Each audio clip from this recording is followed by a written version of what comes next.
आज हम बात कर रहे हैं मानव जनन के बारे में। ये चैप्टर सेकंड ग्रेड के लिए बहुत ही ज़्यादा इम्पोर्टेंट है। इस चैप्टर से हर साल जो है वो 2 से 3 क्वेश्चंस जो हैं वो आते हैं। तो इस चैप्टर के अंदर सबसे पहले बात करते हैं मानव जनन में युग्मक जनन, युग्मकों का निर्माण होना। मानव के अंदर 2 प्रकार के युग्मक होते हैं, वो होते हैं शुक्राणु और अंडाणु। नर युग्मक को शुक्राणु कहा जाता है तथा मादा युग्मक को अंडाणु कहा जाता है। शुक्राणुओं का जो निर्माण है वो वृषण के अंदर होता है तथा अंडाणुओं का निर्माण अंडाशय के अंदर होता है। तो युग्मकों के निर्माण की जो घटना है या प्रोसेस है उसको युग्मक जनन कहा जाता है।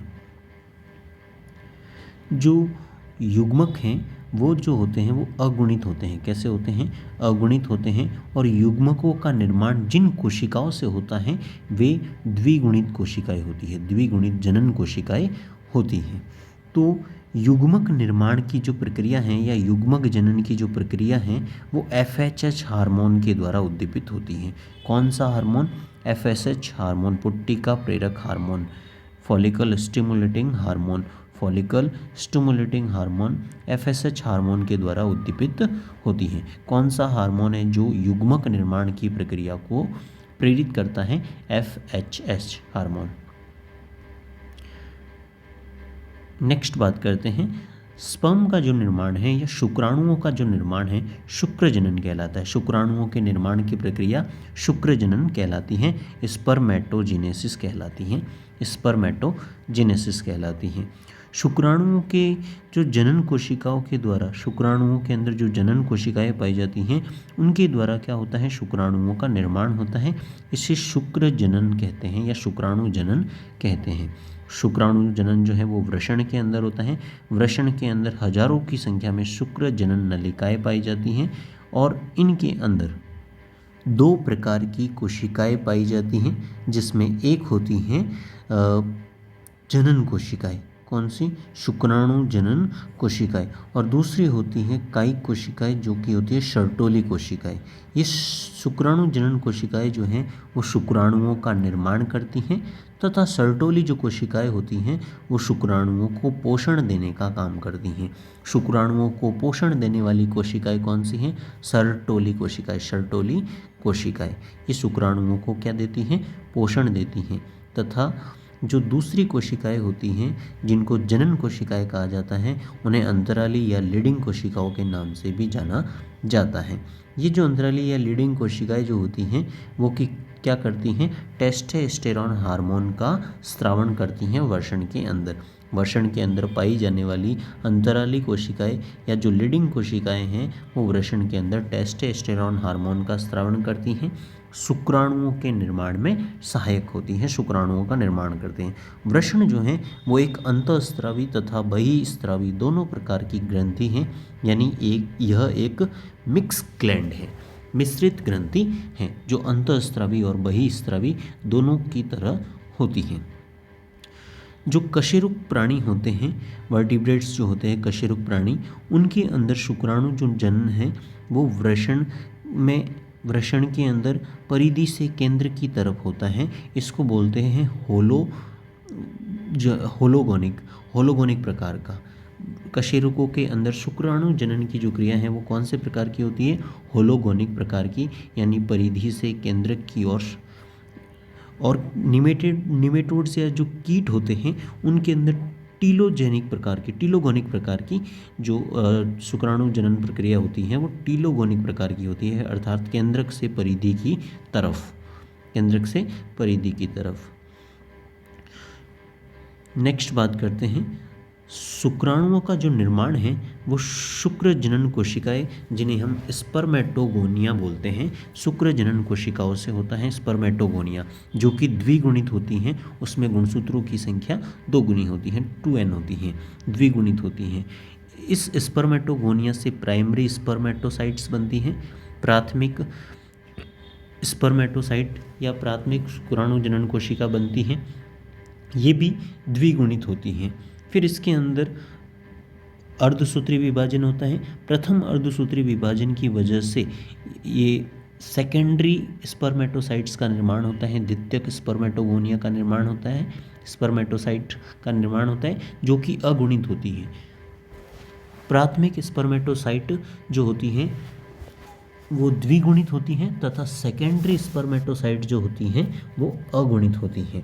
उसके बाद में द्वितीयक अर्धसूत्री विभाजन होता है जिसकी वजह से स्पर्मेटिया का स्पर्मेटिड का निर्माण होता है, स्पर्मेटिड का निर्माण होता है।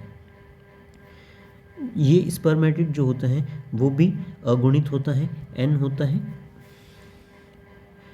स्पर्मेटोगोनिया सबसे पहले स्पर्मेटोगोनिया द्विगुणित होती हैं, फिर प्राथमिक स्पर्मेटोसाइट ये भी द्विगुणित होती है, फिर द्वितीयक स्पर्मेटोसाइट ये अगुणित होती हैं तथा उसके बाद में निर्माण होता है स्पर्मेटिड का निर्माण, ये भी क्या होता है अगुणित। और इस स्पर्मेटिड से क्या बनता है, स्पर्म का निर्माण होता है, शुक्राणु का निर्माण होता है। तो ये जो स्पर्म का निर्माण है स्पर्मेटिड बनने के बाद में वो 2 चरणों के अंदर होता है। शुक्राणुओं का जो निर्माण है वो स्पर्मेटिड बनने के बाद में 2 चरणों में होता है। पहला होता है स्पर्मेटिड का निर्माण होना, स्पर्मेटोसाइटोजेनेसिस, और दूसरा होता है शुक्राणु का रूपांतरण।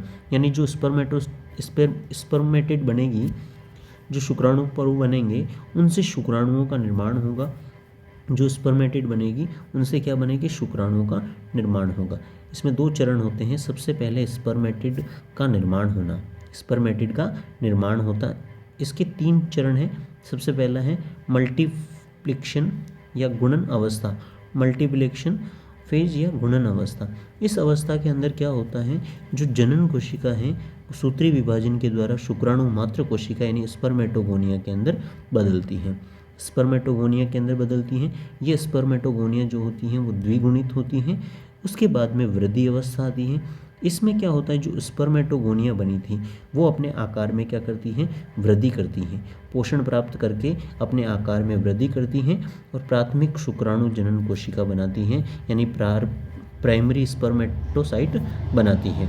ये भी कैसी होती है, द्विगुणित होती हैं, द्विगुणित होती हैं, अपने आकार में क्या करती हैं, वृद्धि करती हैं। उसके बाद में आता है परिपक्वन अवस्था।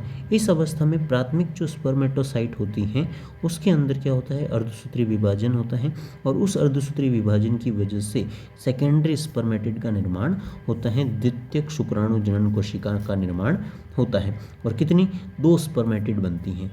एक प्राइमरी स्पर्मेटोसाइट से 2 सेकेंडरी स्पर्मेटिड का निर्माण होता है या 2 शुक्राणु जनन कोशिकाओं का निर्माण होता है, द्वितीयक शुक्राणु जनन कोशिकाओं का निर्माण होता है। ये कैसी होती है, अगुणित होती हैं। उसके बाद में एक सेकेंडरी स्पर्मेटोसाइट के अंदर अर्धसूत्री विभाजन सेकेंड होता है जिसकी वजह से स्पर्मेटिड का निर्माण होता है। एक सेकेंडरी स्पर्मेटोसाइट से 2 स्पर्मेटिड बनते हैं तो 2 सेकेंडरी स्पर्मेटोसाइट से 4 शुक्राणुओं का निर्माण होता है, 4 स्पर्मेटिड का निर्माण होता है, 4 स्पर्मेटिड का निर्माण होता है।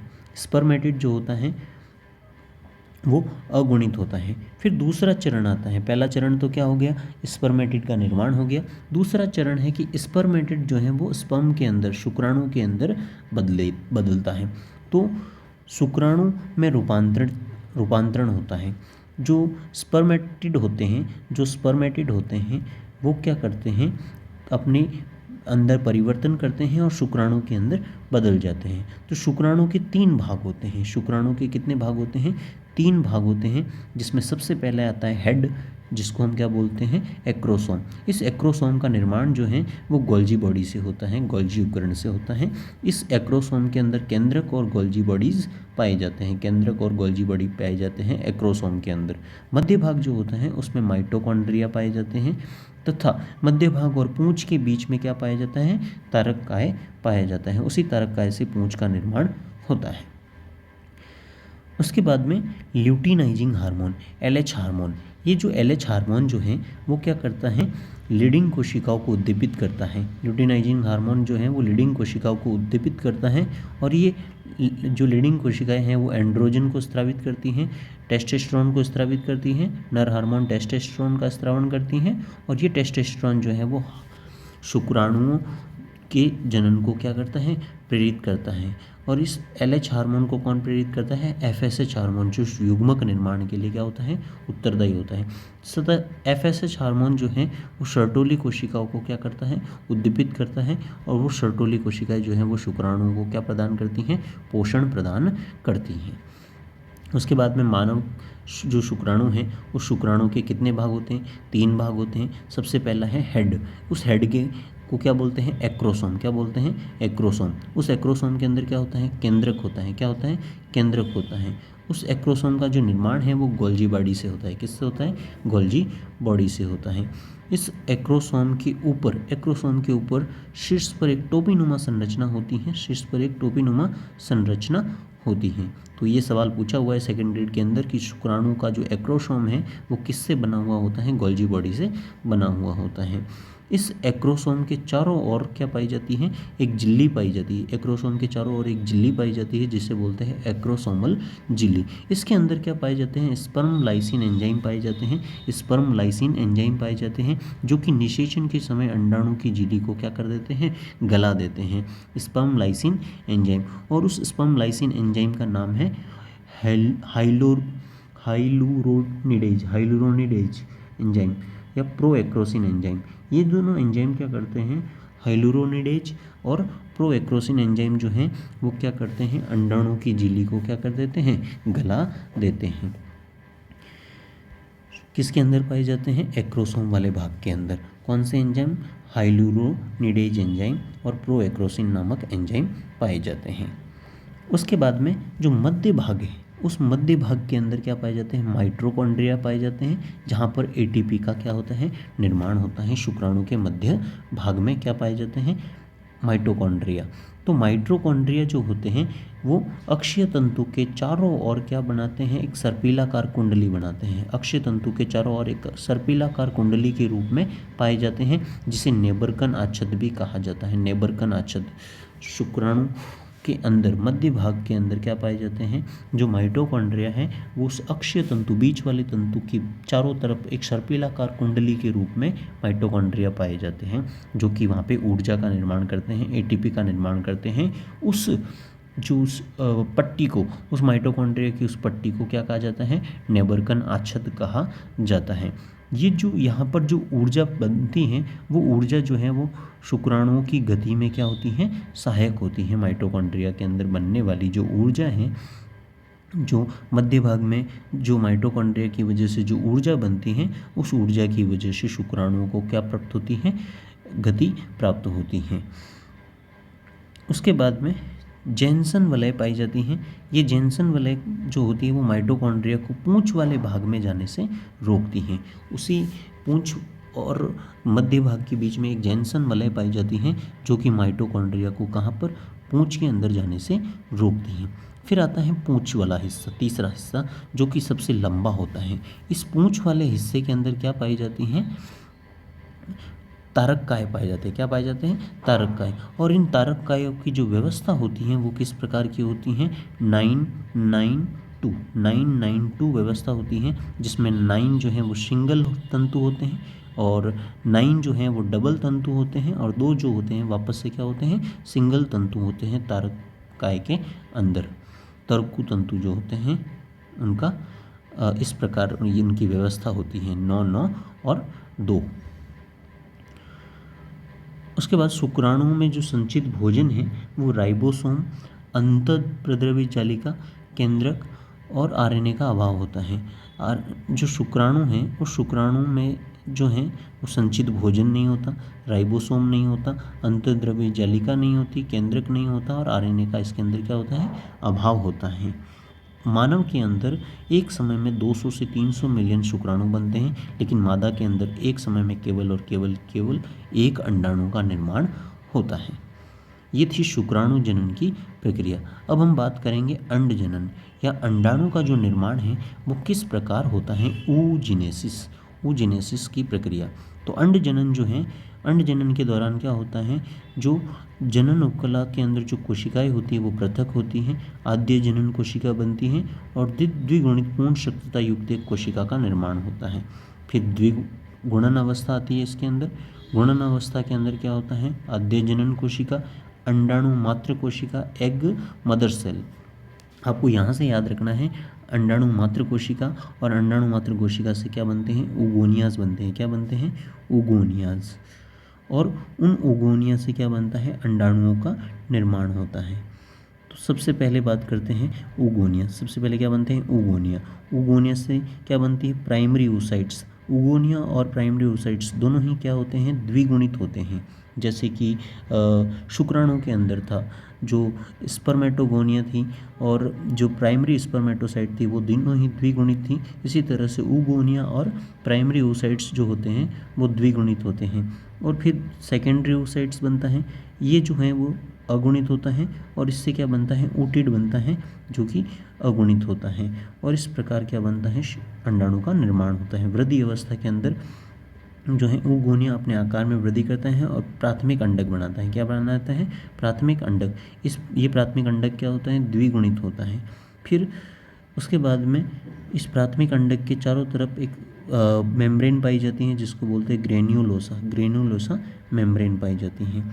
फिर जो ये प्राइमरी oocytes बनती हैं, प्राइमरी oocytes, उसमें अर्धसूत्री विभाजन प्रथम होता है जिसकी वजह से दो कोशिकाएं बनती है। जो बड़ी कोशिकाएं होती है उसको बोलते हैं हम द्वितीयक अंडाणु कोशिका, द्वितीयक अंड कोशिका या सेकेंडरी oocytes बोलते हैं। और जो छोटी कोशिका बनती है उसको बोलते हैं प्रथम polar body, first polar body या प्रथम ध्रुवकाय बोला जाता है। तो प्राइमरी oocytes से दो प्रकार की कोशिकाएं बनती हैं, दोनों ही अगुणित होती हैं।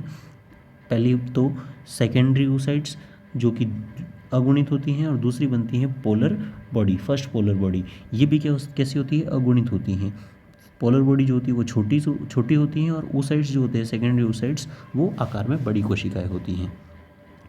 उसके बाद में जो प्राइमरी oocytes हैं, जो सेकेंडरी oocytes हैं, उस सेकेंडरी oocytes से क्या बनती हैं, सेकेंडरी oocytes जो हैं उसके अंदर अर्धसूत्री विभाजन क्या होता है, सेकेंड होता है। अर्धसूत्री विभाजन सेकेंड होता है। और अर्धसूत्री विभाजन सेकेंड से क्या बनती है, अर्धसूत्री विभाजन सेकेंड से क्या बनती है, ओटिड का निर्माण होता है। तो जो सेकेंडरी जो थी, सेकेंडरी oocytes, जो सेकेंडरी oocytes थी उस सेकेंडरी oocytes के अंदर, उस सेकेंडरी oocytes के अंदर क्या होता है, अर्धसूत्री विभाजन सेकेंड होता है और ओटिड का निर्माण होता है, ओटिड का निर्माण होता है। उसके बाद में ओटिड का निर्माण हो गया और जो फर्स्ट पोलर बॉडी थी उस फर्स्ट पोलर बॉडी के अंदर अर्धसूत्री विभाजन सेकेंड होता है, सेकेंड पोलर बॉडी बनती है। क्या बनती है, सेकेंड पोलर बॉडी। तो ओटिड भी क्या होती है, ओटिड जो होती हैं, जो ओटिड जो होती हैं उस ओटिड के अंदर क्या बनती है, सेकेंड, ये भी अगुणित होता है और सेकेंडरी जो पोलर बॉडी है वो क्या हो जाती है, नष्ट हो जाती है, सेकेंड पोलर बॉडी। तो सेकेंड जो oocytes हैं उसके चारों तरफ जो परत पाई जाती है उसको बोलते हैं जोना पेलुसुडा, जोना पेलुसुडा। जो प्राइमरी oocytes थी उस प्राइमरी oocytes के चारों तरफ जो कोशिकाएं पाई जाती थी उसको बोलते थे मेम्ब्रेन ग्रेन्युलोसा। और सेकेंडरी oocytes के चारों तरफ जो कोशिकाएं, जो चारों तरफ जो आवरण पाया जाता है उसको बोलते हैं जोना पेलुसुडा। तो ग्राफियन फॉलिकल, सबसे पहले क्या होता है, ग्राफियन फॉलिकल। उसमें सेकेंडरी oocytes होते हैं जो कि अंडाणु से क्या करता है, त्याग किया जाता है, अंडाणु से त्याग किया जाता है। सेकेंडरी oocytes जो है वो अंडाशय से त्याग किया जाता है और इसको बोलते हैं अंडोत्सर्ग या ओवुलेशन प्रोसेस, कॉर्पस ल्यूटियम से। क्या, कॉर्पस ल्यूटियम से। मनुष्य में 28 दिन के बाद में ये पुनरावृत्ति होती हैं। इसकी क्या होती है, पुनरावृत्ति होती है। सेकेंडरी oocytes से क्या बनता है, ओटिड बनता है, ओटिड बनता है, अंडा बनता है, अंडाणु का निर्माण होता है। तो बस आप यहाँ पे ये याद रखना है। तो सबसे पहले क्या होता है, अंडाणु मात्र कोशिका, अंडाणु मात्र कोशिका वो 2n होती है। फिर क्या बनेगी, उससे प्राथमिक oocytes बनेगी, प्राथमिक oocytes बनेगी, ये भी 2n होती है। प्राथमिक oocytes बनती हैं, ये भी क्या होती है, 2n होती हैं। उसके बाद में क्या बनती हैं, इसके अंदर अर्धसूत्री विभाजन होता है और उस अर्धसूत्री विभाजन से क्या बनती है, सेकेंडरी oocytes, सेकेंडरी oocytes जो कि n होती हैं, सेकेंडरी oocyte बनती हैं जो कि क्या होती है, n होती हैं। और फर्स्ट पोलर बॉडी का निर्माण होता है, प्रथम पोलर बॉडी का निर्माण होता है। फिर इसके अंदर वापस से अर्धसूत्री विभाजन होता है, यहाँ पे अर्धसूत्री विभाजन फर्स्ट और यहाँ पे अर्धसूत्री विभाजन सेकेंड होता है। इससे दो कोशिकाएं बनती हैं, एक तो सेकेंड, एक तो क्या बनता है, अंडाणु का निर्माण होता है, एग बनता है और दूसरा सेकंड पोलर बॉडी बनती है और ये सेकंड पोलर बॉडी जो है वो क्या हो जाती है, नष्ट हो जाती है। उसके बाद में स्तनधारियों का जो अंडा होता है, स्तनधारी जो जीव होते हैं उन स्तनधारियों का जो अंडा होता है वो समपित्तकीय और अपित्तकीय प्रकार का होता है, समपित्तकीय और अपित्तकीय प्रकार का होता है। तो जो अंडाणु है उस अंडाणु के चारों तरफ कोरोना रेडिएटा, जोना पेलुसिडा जैसी परतें पाई जाती हैं।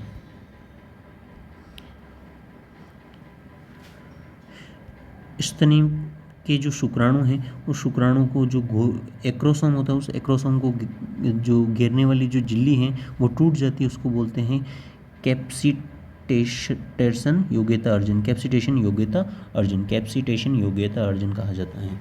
शुक्राणु का जो एक्रोसोम है उसको घेरने वाली झिल्ली जो है वो टूट जाती है, उसको बोलते हैं कैप्सिटेशन योग्यता अर्जन, यानी शुक्राणु का निषेचन के लिए योग्य होना। अंडाणुओं के निर्माण की प्रक्रिया को अंडजनन कहते हैं तथा अंडाणुओं के निकलने की प्रक्रिया को अंड उत्सर्जक कहते हैं, अंडोत्सर्ग कहते हैं। क्रिप्टीऑर्किडिज्म, क्रिप्टीऑर्किडिज्म का मतलब है छुपे हुए वृषण, छुपे हुए वृषण। मनुष्य में जो वृषण है वो वृषण कोश के अंदर नहीं आ पाते हैं, वृषण कोश जो है वो शरीर के बाहर होते हैं, लेकिन उस वृषण कोश के अंदर वृषण नहीं आ पाते हैं तो उनको बोलते हैं छुपे हुए वृषण। नेक्स्ट बात करते हैं मनुष्य के अंदर निषेचन जो है, निषेचन का मतलब नर और मादा युग्मक का आपस में मिलना, दोनों ही कैसे होते हैं, अगुणित होते हैं, संलयन होता है, इस प्रक्रिया को निषेचन कहते हैं। निषेचन के बाद में क्या बनता है, जाइगोट बनता है, जाइगोट युग्मनज का निर्माण होता है और ये युग्मनज कैसा होता है, द्विगुणित होती है। निषेचन की जो प्रक्रिया है वो फैलोपियन ट्यूब के एम्पुला वाले भाग के अंदर होती है। निषेचन की प्रक्रिया कहाँ होती है, फैलोपियन ट्यूब के एम्पुला वाले भाग के अंदर, एम्पुला वाले भाग के अंदर निषेचन की प्रक्रिया होती है। अब निषेचन दो प्रकार का होता है, आंतरिक निषेचन और बाह्य निषेचन। बाह्य निषेचन में क्या होता है, जो शुक्राणु और अंडाणु हैं, नर और मादा युग्मक जो हैं वो शरीर के बाहर मिलते हैं, जैसे मछलियों के अंदर है, मेंढक है, तारा मछली है, इनके अंदर शुक्राणु और अंडाणु जो है वो पानी के अंदर मिलते हैं, उनके शरीर के अंदर न मिलकर पानी के अंदर मिलते हैं। नेक्स्ट है आंतरिक निषेचन, इसमें क्या होता है, युग्मक जो है वो मादा शरीर के भीतर जो है वो आपस में मिलते हैं, जैसे कि स्तनधारियों के अंदर, किसके अंदर, स्तनधारियों के अंदर। तो सबसे पहला स्पर्मेटो रिवीजन थोड़ा सा देख लेते हैं। स्पर्मेटोजेनेसिस यानी शुक्राणुओं का निर्माण कैसे होता है। सबसे पहले स्पर्मेटोगोनिया होती हैं, ये 2n होती हैं, फिर प्राइमरी स्पर्मेटोसाइट्स बनती हैं, ये भी 2n होती हैं, फिर अर्धसूत्री विभाजन प्रथम होता है, सेकेंडरी स्पर्मेटोगोनिया स्पर्मेटोसाइट्स बनती हैं, ये n प्रकार की होती हैं, और फिर दो सेकेंडरी स्पर्मेटोसाइट बनती है, कितनी, 2 सेकेंडरी स्पर्मेटोसाइट बनती हैं, और एक सेकेंडरी स्पर्मेटोसाइट के अंदर अर्धसूत्री विभाजन सेकेंड से 2 स्पर्मेटिड का निर्माण होता है, और टोटल 4 यानी कि 2 सेकेंडरी स्पर्मेटोसाइट से 4 स्पर्मेटिड का निर्माण होता है। नेक्स्ट है oogenesis यानी अंडजनन। अंडजनन में उगोनियाज होते हैं, उगोनिया 2n होते हैं, प्री प्राइमरी oocytes बनते हैं अपने आकार में वृद्धि करके, ये भी क्या होती है, 2n प्रकार की होती हैं। फिर उसके अंदर प्रथम अर्धसूत्री विभाजन होता है जिससे सेकेंडरी oocytes का निर्माण होता है, और ये n प्रकार का होता है। साथ में एक पोलर बॉडी भी बनती है, वो पोलर बॉडी आकार में छोटी होती हैं, वो भी n अगुणित होती हैं। फिर सेकेंडरी जो oocytes होता है उस सेकेंडरी oocytes के अंदर अर्धसूत्री विभाजन सेकंड होता है, और अर्धसूत्री विभाजन सेकंड की वजह से फिर से 2 कोशिकाएं बनती है, जो बड़ी वाली जो होती हैं उसको बोलते हैं अंड कोशिका। अंडाणु क्या बोलते हैं, अंडाणु, अंडाणु बोलते हैं। एक अंडाणु का निर्माण होता है और जो सेकंड पोलर बॉडी बनती हैं वो नष्ट हो जाती हैं, वो भी क्या होती है, अगुणित होती हैं। तो एक स्पर्मेटोगोनिया से 4 शुक्राणुओं का निर्माण होता है, लेकिन एक उगोनिया से केवल 1 अंडाणु का निर्माण होता है। नेक्स्ट बात करते हैं शुक्राणु का अंडाणु तक पहुंचना। शुक्राणु जो है वो शिशन के द्वारा स्त्रावित वीर्य जो है उसके अंदर कई सारे शुक्राणु होते हैं, और उन शुक्राणुओं में से बहुत कम शुक्राणु जो है वो कहाँ पहुँचते हैं, फैलोपियन ट्यूब के अंदर पहुँचते हैं। बाकी शेष जितने भी शुक्राणु हैं वो शेष शुक्राणु क्या होते हैं, योनि के अंदर नष्ट हो जाते हैं, योनि की अम्लीयता की वजह से क्या हो जाते हैं, नष्ट हो जाते हैं। तो अपनी ही जाति की अंड कोशिका को निश्चेषित करते हैं। शुक्राणु क्या करते हैं, अपनी ही जाति के अंड को निश्चेषित करने की क्षमता जो है वो शुक्राणुओं के अंदर होती है। इसको बोलते हैं योग्यता अर्जन या कैपेसिटेशन। शुक्राणु के ऊपर की जो भाग है जिसको एक्रोसोम बोलते हैं, उसके ऊपर जो झिल्ली पाई जाती है वो अपने ही अंडाणु, अपनी ही जाति के अंडाणु के साथ पास आकर वो क्या हो जाती है, विघटित हो जाती हैं, हट जाती हैं। इसको कैपेसिटेशन या योग्यता अर्जन कहा जाता है। किसी और के शुक्राणु किसी और के साथ नहीं मिलेंगे, किसी और के अंडाणु के साथ नहीं मिल सकते या उससे निषेचन नहीं हो सकता। फिर शुक्राणुओं का जो प्रवेश है, शुक्राणु जो हैं वो रासायनिक पदार्थ स्रावित करते हैं, फर्टिलाइजिन। कौन से फर्टिलाइजिन पदार्थ निकालते हैं, कहाँ से, एक्रोसोम से। उस एक्रोसोम के अंदर एक एंजाइम पाया जाता है हाइलुरोनिडेज। हाइलुरोनिडेज एंजाइम पाया जाता है जो कि अंडाणु के आवरण को क्या कर देता है, गला देता है। और एक और एंजाइम पाया जाता है एक्रोसिन। ये एक्रोसिन क्या करता है, जोना पेलुसिडा को क्या करता है, गलाता है। सबसे बाहर शुक्राणु का आवरण अंडाणु का आवरण होता है, उसके अंदर की साइड जोना पेलुसिडा होती है। तो अंडाणु के आवरण को तो हाइलुरोनिडेज एंजाइम गला देगा, उसको हटा देगा, तोड़ देगा। और जो एक्रोसिन एंजाइम है वो जोना पेलुसिडा को क्या कर देता है, हटा देता है, गोल देता है, उसको नष्ट कर देता है। और इस प्रकार शुक्राणु जो है वो आसानी से अंदर प्रवेश कर जाता है। तो अगुणित शुक्राणु और अगुणित अंडाणु आपस में मिलते हैं और फैलोपियन ट्यूब के एम्पुला वाले भाग के अंदर निषेचन होता है और द्विगुणित युग्मनज का निर्माण होता है। उसके बाद में तो शुक्राणु के जो एक्रोसोम वाला जो भाग है उससे स्रावित होने वाले कौन कौन से एंजाइम्स है, हाइलुरोनिडेज और एक्रोसिन। हाइलुरोनिडेज और एक्रोसिन नामक एंजाइम्स होते हैं। उसके बाद में शुक्राणु जो हैं वो गमन के समय ऊर्जा संरक्षण का कार्य करने वाला पदार्थ एंड्रोगेमिन जो पदार्थ हैं, जब शुक्राणु गति करते हैं तो उस टाइम उनकी ऊर्जा को स्टोर करने का काम करते हैं, उनकी ऊर्जा की बचत करते हैं एंड्रोगेमिन नामक पदार्थ। फिर निषेचन स्थल कौन सा है, फैलोपियन ट्यूब के अंदर एम्पुला वाला भाग। शुक्राणु का जो एक्रोसोम है वो किससे बना होता है, गोल्जी बॉडी से बना हुआ होता है। गोल्जी बॉडी से एक्रोसोम का निर्माण होता है।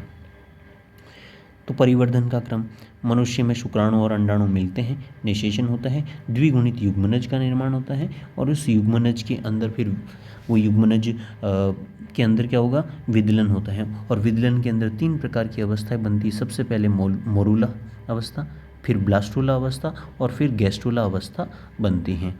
इस गैस्ट्रुला अवस्था के दौरान एक गुहा बनती है जिसको बोलते हैं ऑर्किएंट्रॉन गुहा। कौन सी अवस्था के दौरान, गैस्ट्रुलेशन के दौरान, गैस्ट्रुला अवस्था के निर्माण के दौरान। तो निम्न में से कौन सा जो है स्पर्मेटोजिनेसिस में प्रवेश करता है, स्पर्मियोजिनेसिस के अंदर प्रवेश करता है, तो वो कौन है,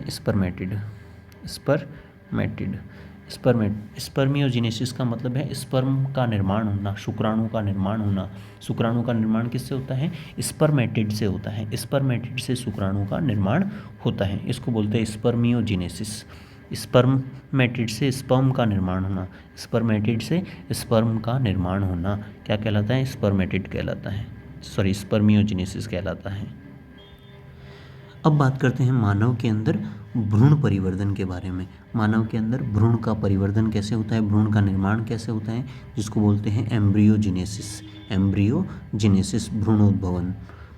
इसमें क्या होता है, युग्मनज बनता है, फिर उस युग्मनज के अंदर विभाजन और विभेदन होता है जिसकी वजह से भ्रूण का विकास होता है। इसको बोलते हैं भ्रूणोद्भव। क्या बोलते हैं, भ्रूणोद्भव। मानव के अंदर क्या होता है, निषेचन। कौन से भाग में, फैलोपियन ट्यूब के एम्पुला वाले भाग के अंदर जाइगोट बनता है। क्या बनता है, जाइगोट बनता है। और जाइगोट के अंदर क्या होता है, विदलन होता है। क्या होता है, विदलन होता है। तो युग्मनज जो है, उस युग्मनज के अंदर समसूत्री विभाजन होता है जिससे 2 कोशिकाएं बनती हैं, असमान आकार की 2 कोशिकाएं बनती हैं। युग्मनज के अंदर समसूत्री विभाजन होता है सबसे पहले, और समसूत्री विभाजन में एक कोशिका से कितनी बनती हैं, 2 कोशिकाएं बनती हैं। वो दोनों कोशिकाएं अलग अलग आकार की होती हैं। जो बड़ी कोशिका है, उस बड़ी कोशिका के अंदर समसूत्री विभाजन होता है, और बड़ी कोशिका में समसूत्री विभाजन होने से 3 प्रकार की कोशिकीय आवरण बनते हैं, और उनके अंदर क्या बनता है, लगातार विभाजन होता है। क्या होता है, लगातार विभाजन होता है। उन कोशिकाओं की संख्या बढ़ती है परंतु युग्मनज का आकार नहीं बढ़ता है। यहाँ पे क्या होता है, 3 कोशिकीय आवरण बन जाते हैं। बड़ी कोशिका में समसूत्री विभाजन होगा, 3 कोशिकीय आवरण बनेंगे और जो जो अंदर जो कोशिकाएं होती हैं उनके अंदर विभाजन होता रहता है। वो कोशिकाओं की संख्या बढ़ती है लेकिन युग्मनज का आकार नहीं बनता है। और फिर जब 16 कोशिकीय अवस्था आ जाती है, कौन सी 16 कोशिकीय अवस्था आ जाती है, तो फिर उस अवस्था को कहते हैं मोरूला अवस्था। कौन सी अवस्था, मोरूला अवस्था। तो मोरूला अवस्था में कितनी कोशिकाएं होती हैं, 16 कोशिकाएं होती हैं। एक कोशिका से 2 बनी, फिर 2 में बड़ी कोशिका से कितनी 3 कोशिकीय आवरणों का निर्माण होता है, 3 कोशिकीय अवस्था बनती है। और 3 कोशिकीय अवस्था में फिर लगातार विभाजन होता है और लगातार विभाजन होने से क्या बनती हैं, 16 कोशिकीय अवस्था बनती है जिसको बोलते हैं तुतक। क्या बोलते हैं, तुतक। 2 से 3, 3 से फिर लगातार विभाजन होता रहेगा। और तुतक निर्माण की जो प्रक्रिया है यानी मोरूला निर्माण की प्रक्रिया क्या कहलाती है, मोरूलाइजेशन कहलाती है, तुतक भवन कहलाती है। तुतक भवन के दौरान 3 दिन में पूर्ण हो जाती है। जो तुतक निर्माण की प्रक्रिया है वो कितने दिन में, 3 दिन में पूरी हो जाती है। 3 दिन के अंदर जो युग्मनज है उसके अंदर 16 कोशिकाओं का निर्माण हो जाता है। और तुतक का जो सबसे बाहरी आवरण है जोना पेलुसुडा को गर्भाशय के अंत रोपण से बचाता है। तो तुतक का जो बाह्य आवरण होता है जोना पेलुसुडा, वो क्या करता है, भ्रूण को गर्भाशय के अन्यत्र रोपण से बचाता है। यानी जो पेलुसुडा का जो आवरण है वो गर्भाशय के अलावा किसी अन्य भाग में भ्रूण को रोपित होने से क्या करता है, बचाता है। और फिर वो उस भ्रूण को कहाँ पहुँचाता है, तुतक को 16 कोशिकीय अवस्था के अंदर गर्भाशय के अंदर पहुँचाता है। उसके बाद में सेकेंड स्टेज होती है ब्लास्टुलेशन, कोरक भवन। कौन सी अवस्था, कोरक भवन, ब्लास्टुला अवस्था। इस अवस्था के अंदर क्या होता है, तुतक से मोरूला अवस्था से कोरक पुट्टी यानी ब्लास्टोसिस्ट का निर्माण होता है और उसको बोलते हैं ब्लास्टुलेशन। ब्लास्टुलेशन, कोरक पुट्टी का निर्माण होना। अब जो तुतक है वो कहाँ पहुँचता है, गर्भाशय के अंदर पहुँचता है। जो मोरूला स्टेज थी, मोरूला जो स्टेज थी वो गर्भाशय के अंदर पहुँचती है और वहाँ पर क्या बनाती है, ट्रोफोब्लास्ट बनाती है। क्या बनाती है, ट्रोफोब्लास्ट। जो तुतक है, जो मोरूला स्टेज थी, उसकी जो बाह्य जो कोशिकाएं होती है वो चपटी हो जाती हैं और किसका निर्माण करती है, पोषकोरक या ट्रोफोब्लास्ट का निर्माण करती हैं। तो ट्रोफोब्लास्ट किसके अंदर होती हैं, ब्लास्टुला अवस्था के अंदर। ये जो ट्रोफोब्लास्ट जो कोशिकाएं होती हैं वो क्या करती हैं, भ्रूण को गर्भाशय की एपिथेलियम से चिपकाने में मदद करती हैं। इन्हीं ट्रोफोब्लास्ट कोशिकाओं की सहायता से जो भ्रूण है वो गर्भाशय की एपिथेलियम से चिपक जाता है। और उसके बाद में क्या होता है, जो कोरक पुट्टी है, जो ब्लास्टुला अवस्था जो है वो गर्भाशय की भित्ति से चिपकने की प्रक्रिया को इम्प्लांटेशन कहते हैं, अंतरोपण कहते हैं। क्या बोलते हैं, अंतरोपण। जो ब्लास्टुला अवस्था है या जो ब्लास्टुला अवस्था है वो गर्भाशय की भित्ति से चिपक जाती हैं। किसकी सहायता से, ट्रोफोब्लास्ट कोशिकाओं की सहायता से, ट्रोफोब्लास्ट कोशिकाओं की सहायता से। इसको बोलते हैं अंतरोपण। और मानव के जो अंदर जो रोपण है वो अंतराली प्रकार का होता है। कौन सा प्रकार का, अंतराली प्रकार का रोपण होता है। और इस रोपण के बाद में एक्टोडम, मेसोडर्म और एंडोडर्म कोशिकाओं का निर्माण होता है। और इन तीनों कोशिकाओं का जो निर्माण है ये जैसे ही प्रारंभ होता है उस अवस्था को हम बोलते हैं गैस्ट्रुला भवन। कोरक पुट्टी से 3 जननिक अवस्थाओं का निर्माण गैस्ट्रुला भवन कहलाता है। तो इन 3 जो परतें बनती हैं, एक्टोडम, मेसोडर्म और एंडोडर्म, इन तीनों का जो निर्माण है वो कौन सी अवस्था के अंदर, गैस्ट्रुला अवस्था के अंदर होता है, गैस्ट्रुलेशन के दौरान होता है। फिर भ्रूण के रोपण के बाद में जो बेस लाइन बनती है वो दूसरे सप्ताह तक, लगभग 14वें दिन तक वो बेस लाइन बन जाती हैं अंतरोपण में के दौरान। उसके बाद में क्या होता है, मानव के भ्रूण का परिवर्धन किस प्रकार होता है। प्रथम सप्ताह के अंदर क्या होता है, प्रथम सप्ताह के अंदर 16 कोशिकीय अवस्था होती है। कौन सी अवस्था होती है, 16 कोशिकीय अवस्था होती है, जिसमें तीसरे दिन क्या बनती है, मोरूला अवस्था बन जाती हैं, मोरूला अवस्था बन जाती हैं।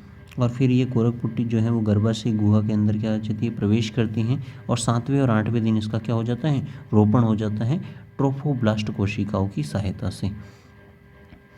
उसके बाद में जो प्रत्येक सप्ताह है, द्वितीय सप्ताह, उसके 14वें दिन तक क्या बन जाती हैं, आधी रेखा क्या बन जाती हैं, आधी रेखा बेस लाइन बन जाती है। दूसरे सप्ताह तक प्रिमिटिव स्ट्रिक का निर्माण होता है। दूसरे सप्ताह तक आप आधी रेखा इसमें बन जाती है। फिर तीसरे से लेकर छठे सप्ताह तक क्या होता है, एक्टोडम और मेजोडम, एंडोडम और मेजोडम का निर्माण हो जाता है। तीसरे सप्ताह तक एंडोडम और मेजोडम का निर्माण हो जाता है, यानी कि अब गैस्ट्रुलेशन अवस्था जो है वो स्टार्ट हो जाती है। और फिर 28वें दिन तक लगभग हृदय का धड़कना शुरू हो जाता है, मस्तिष्क का तीव्र गति से विकास होने लगता है। छठे से लेकर 8वें सप्ताह में क्या होता है, बाह्य कान बनने लगते हैं, आरबीसी का निर्माण उनके अंदर क्या हो जाता है, शुरू हो जाता है। और जो 7वें सप्ताह तक अस्थि निर्माण शुरू होता है, हृदय जो है वो पूर्ण रूप से विकसित हो जाता है। लगभग 7वें सप्ताह तक हृदय पूर्ण रूप से क्या हो जाता है, विकसित होता है 7 से 8 सप्ताह में। 9वें से 12वें सप्ताह में क्या होता है, अंगूठा चूसना क्या कर देता है, वो प्रारंभ कर लेता है और बाह्य लिंग जो है वो विकसित हो जाता है। लिंग की पहचान जो है वो 9वें से 12वें सप्ताह के बीच में हो जाती है। 11वें सप्ताह में वो जम्हाई लेना, आलस लेना, मतलब अंदर अंगड़ाई लेना वो शुरू कर देता है। फिर तीसरे और चौथे माह के अंदर क्या होता है, स्वाद कलिकाओं का विकास शुरू हो जाता है और शिशु के अंदर मल का निर्माण होने लगता है। शिशु के अंदर मल का निर्माण होने लगता है।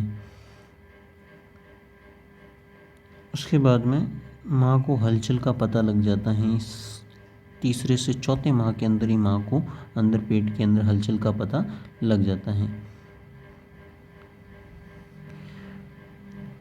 उसके बाद में जो इम्पोर्टेंट पॉइंट्स हैं उनको याद रखना।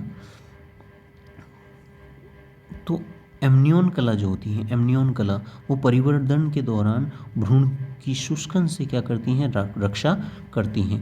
इसकी भ्रूण के चारों तरफ कई सारी आवरण पाए जाते हैं, जिनमें सबसे पहले सबसे इम्पॉर्टेंट है एमनियन कला। ये भ्रूण को शुष्कन से बचाती है, भ्रूण को क्या करती है, शुष्कन से बचाती हैं। कैरियन कला जो है वो गैसों के विनिमय पर नियंत्रण रखती हैं। कैरियन कला क्या करती हैं, गैसों के विनिमय पर नियंत्रण रखती हैं। फिर बात करते हैं जनन स्तर। एक्टोडम सबसे बाह्य स्तर होता है। सबसे बाह्य स्तर कौन सा होता है, एक्टोडम। त्वचा ग्रंथियाँ जो हैं वो इसी से बनती हैं। जो तंत्रिका तंत्र है, मस्तिष्क और मेरुरज्जु, ये जो है वो एक्टोडम से बने हुए होते हैं। जो दांतों का जो इनेमेल है वो किससे बना हुआ होता है, एक्टोडम से बना हुआ होता है। और एड्रिनल का मेडुला वाला जो भाग है वो किससे बना हुआ होता है, एक्टोडम से बना हुआ होता है। एड्रिनल का मेडुला वाला भाग और दांतों का इनेमेल और तंत्रिका तंत्र यानी मस्तिष्क और मेरुरज्जु, ये एक्टोडर्म से बने हुए होते हैं। मेजोडर्म जो है वो जो डर्मिस है वो मेजोडर्म से बनती है, मेजोडर्म से डर्मिस बनती है तथा एक्टोडर्म से एपिडर्मिस का निर्माण होता है। एपिडर्मिस का निर्माण होता है। मेजोडर्म से क्या बनती है, डर्मिस बनती है। पेशी और संयोजी ऊतक जो है वो मेजोडर्म से बनता है। संवहनी तंत्र जैसे कि हृदय है, रुधिर वाहिनियाँ, धमनी और शिराएं हैं, किडनी हैं, ये जो है वो मेजोडर्म से बनते हैं। और एड्रिनल का कॉर्टेक्स वाला जो भाग है, मेजोडर्म जो मेडुला वाला भाग है, एड्रिनल का मेडुला वाला भाग, ये तो एक्टोडर्म से बना होता है। लेकिन कॉर्टेक्स वाला भाग, एड्रिनल का कॉर्टेक्स वाला भाग जो है वो मेजोडर्म से बना हुआ होता है। दांत का जो इनेमल है वो एक्टोडर्म से बना हुआ होता है, लेकिन दांत का जो डेंटाइन है वो मेजोडर्म से बना हुआ होता है। दांत का डेंटाइन जो है वो किससे बना हुआ होता है, मेजोडर्म से बना हुआ होता है। और एंडोडर्म से अंदर वाले भाग जो होते हैं, जैसे कि आमाशय हैं, आंत की ग्रंथियां हैं, आमाशय हैं, आंत की ग्रंथियां हैं और अग्नाशय हैं, प्रोस्टेट ग्रंथि हैं, ये सब किससे बनते हैं, एंडोडर्म से बनते हैं। नेक्स्ट बात करते हैं प्लेसेंटा या अपरा के बारे में। प्लेसेंटा या अपरा, भ्रूण का जो रोपण है वो ट्रोफोब्लास्ट कोशिकाओं की सहायता से होता था। ट्रोफोब्लास्ट की जो कोशिकाएं हैं वो गर्भाशय के आंतरिक स्तर के अंदर धंस जाती थी और उसकी वजह से एक अपरा का निर्माण वहाँ पे होता है। और यहाँ पे चिपकने की जो प्रक्रिया है, भ्रूण के गर्भाशय से ट्रोफोब्लास्ट की कोशिकाएं जो हैं वो चिपक जाती थी। इसको इम्प्लांटेशन या अंतरोपण कहा जाता था। और अपरा के निर्माण में अतिरिक्त भ्रूणीय झिल्लियाँ व मादा का आंतरिक गर्भाशय स्तर भाग लेता है। तो कौन कौन अतिरिक्त भ्रूणीय जो ग्रंथियाँ हैं, झिल्लियाँ हैं, अतिरिक्त भ्रूणीय झिल्लियाँ और मादा का जो आंतरिक स्तर है गर्भाशय का, वो जो है वो किसमें, अपरा के निर्माण में भाग लेता है। तो मनुष्य में 4 अतिरिक्त भ्रूणीय झिल्लियाँ पाई जाती हैं। ये इंपॉर्टेंट है, कितनी, 4 अतिरिक्त भ्रूणीय झिल्लियाँ पाई जाती हैं, जिसमें यॉल्कशेक, कैरियन, एमनियन और एलेंटोइज, ये 4 जो हैं वो कोशिकाएं पाई, 4 अतिरिक्त झिल्लियाँ जो हैं वो इसके अंदर पाई जाती हैं। तो सबसे पहला बात करते हैं एलेंटोइज के बारे में। एलेंटोइज जो है वो उत्सर्जन में सहायक होती है। किस में सहायक होती है, उत्सर्जन के अंदर सहायक होती है। कैरियन जो होती है वो अपरा के निर्माण में भाग लेती है। कैरियन, मानव के अंदर कैरियन प्रकार की अपरा पाई जाती है। कौन से प्रकार की, कैरियन अपरा के निर्माण में भाग लेती है मानव के अंदर। मानव के अंदर जो अपरा होती है वो एलेंटोकोरियन या फिर कोरियो एलेंटोइन प्रकार की, एलेंटोकोरियन या कोरियो एलेंटोइज प्रकार की क्या पाई जाती हैं, अपरा पाई जाती है मानव के अंदर। उत्सर्जन में सहायक होती हैं। एमनियन जो है वो भ्रूण को शुष्कन से बचाती है। एमनियन क्या करती है, भ्रूण को शुष्कन से बचाती हैं। कैरियन जो है वो क्या करती हैं, अपना निर्माण में भाग लेती हैं। और कैरियन जो है अपना निर्माण के अंदर भाग लेती हैं। और यहाँ पर हमने ऊपर देखा था कैरियन जो है वो गैसों की विनिमय में क्या करती हैं, सहायता करती हैं, गैसों के विनिमय में सहायता करती हैं, गैसों के विनिमय में सहायता करती हैं। तथा जो एलेंटोइज हैं वो उत्सर्जन में सहायक होती हैं, उत्सर्जन में सहायक होती हैं। मानव के अंदर अपरा किस प्रकार की होती हैं, एलेंटोकोरियोनिक प्रकार की, एलेंटोकोरियोनिक प्रकार की अपरा होती हैं। अपरा का काम क्या होता है, भ्रूण को पोषण देना, भ्रूण को क्या करना, पोषण देना। माता और शिशु के बीच में कार्बन डाइऑक्साइड ऑक्सीजन का क्या करवाना, परिवहन करवाना। और जो भ्रूण के अंदर जो अपशिष्ट पदार्थ बनते हैं उनको माता के शरीर में वापस से लेके आना। तो प्लेसेंटा जो होती हैं वो अस्थायी अंतःस्रावी ग्रंथियों की तरह भी कार्य करती हैं, अंतःस्रावी ग्रंथियों की तरह भी क्या करती हैं, कार्य करती हैं। Human chorionic सोमेटोमॉर्फिन। नेक्स्ट बात करते हैं प्लेसेंटा के अंदर। प्लेसेंटा के अंदर, ये इंपॉर्टेंट है, प्लेसेंटा के अंदर कौन से हार्मोन जो हैं वो स्रावित होते हैं, प्रोजेस्टेरोन है, एस्ट्रोजन है, गोनेडोट्रोफिन हार्मोन का स्रावण होता है, HPL मानव अपरा लैक्टोजन हार्मोन का स्रावण होता है, ह्यूमन प्रोलैक्टिन हार्मोन का स्रावण होता है। तो प्रोजेस्टेरोन हो गया, एस्ट्रोजन हो गया, गोनेडोट्रोफिन हो गया और HPL और SCG, इन हार्मोन का स्रावण होता है।